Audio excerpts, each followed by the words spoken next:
which is going to be about Polish history. If we look at the map, is it Poland now?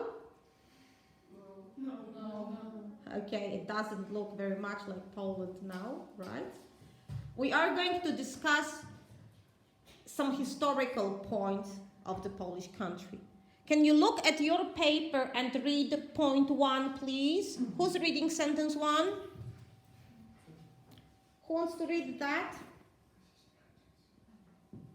Poland used to have a powerful fleet and fight overseas in the 1600s and 1700s. Okay, do you think it's true or false? It's obviously false. Uh-huh. The only navy that the Polish-Lithuanian Commonwealth possessed was under the control of Poland and somewhat of Ducal Prussia. Mm-hmm. Okay, so basically we were not powerful at sea, right? Good.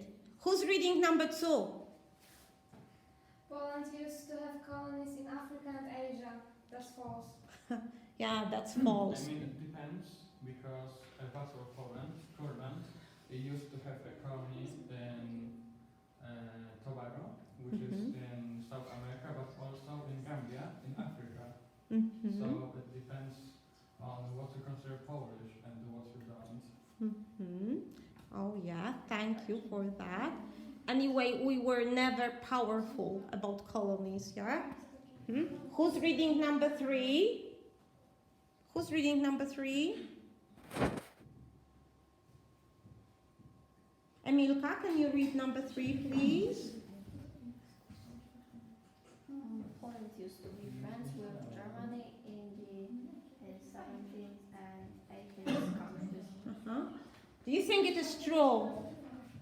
Hi, do you think it is true that Poland used to be friends with Germany? Germany didn't exist, so it can't be true. It can't even be false. Okay, because but there is no then Germany. if you think of the western border, did we make friends? Poland was friends with the Holy Roman Emperor, which was the Habsburgs. Mm-hmm. So, if you consider Germany as Prussia, then somewhat yes, because half of it was a vassal of Poland, which later became independent. And if you consider Germany as the HRE, or the Habsburgs, then also yes, until the Saxon dynasty decided that for some reason they don't want to be friends with Austria anymore. Okay, thank you. And number 4? Poland used to be a strong military and political power. It's true? No. Were we really strong? Huh? Like the strongest in Europe?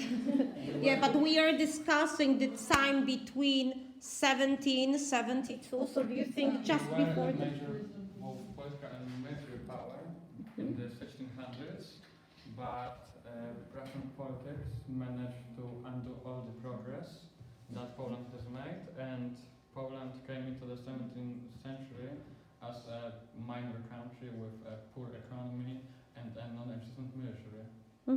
Yeah, look. Poor economy. Poor politics. Okay. You have point 5, which is, you have to guess the name of the country. Can you read that? Number 5, who's reading that?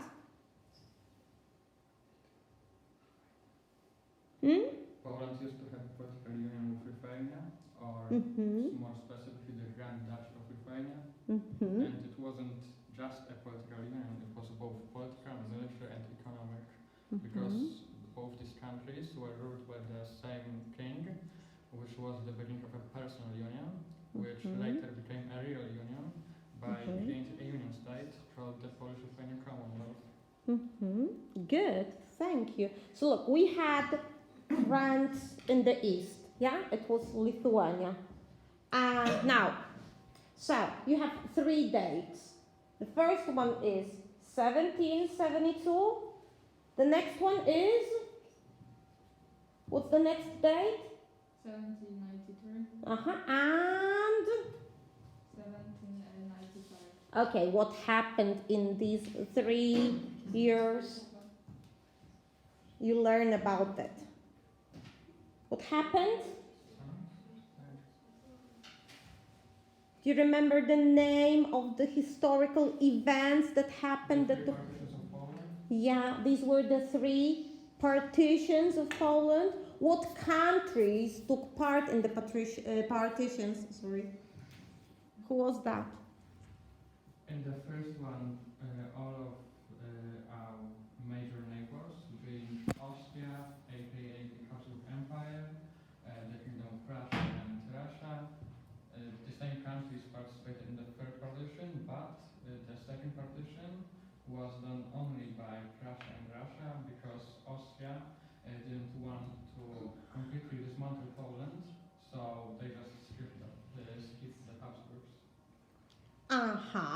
Thank you. So, three countries divide Poland into three parts, and Poland disappears from the maps. Yeah? For how long do you remember? 123 years. Yeah, 133 years. So, Poland is not on the maps. And now, the only thing we need to discuss now is the consequences.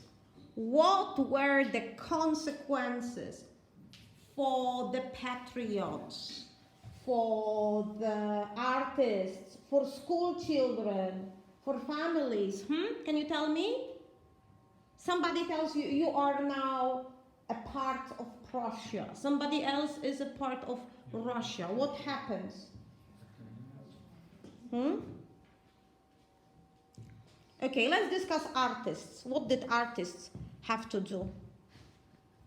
They either accepted the ideals of the occupying countries or the contrary countries, because occupation is a major occupation, or faced the consequences. They mainly escaped to Italy, which wasn't really a country, but like a region of several states, or to France. Do you remember any names of artists that emigrated to France? Who was that? Artists that emigrated to... Octavia, do you remember?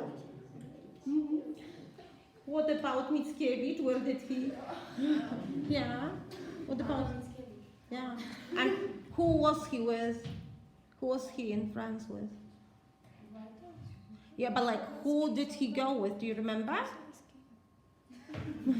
Mickiewicz went with? Juliusz Słowacki, Fryderyk Chopin, Cyprian Norwid, yeah? i Krasiński. Yeah. There were quite many of them that emigrated to live and create their works in Paris. Okay. So, the consequences for artists. They couldn't create anything in Poland because the language was not accepted, yeah? You couldn't do anything in Polish. Okay, consequences for families. What do you think?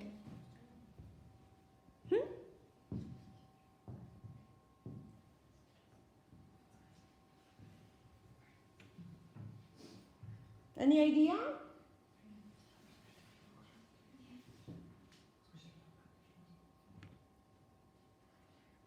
They have to learn foreign languages. And in the most dramatic cases, let's say your brother lived in the Prussian part and you lived in the Russian part, yeah? And sometimes they told you to go and fight with one another, yeah? Okay. And for patriots, what happened to the patriots? For the people who said, we love Poland best.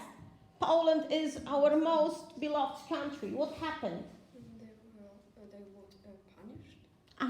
And what was the punishment? Do you remember? Not really. They sent them somewhere. Siberia? Yeah. They sent them deep down to Russia, the deep north. Okay. So the map is gone. So they were punished.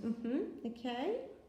So 123 years without the country, and now you are back. Okay. Thank you.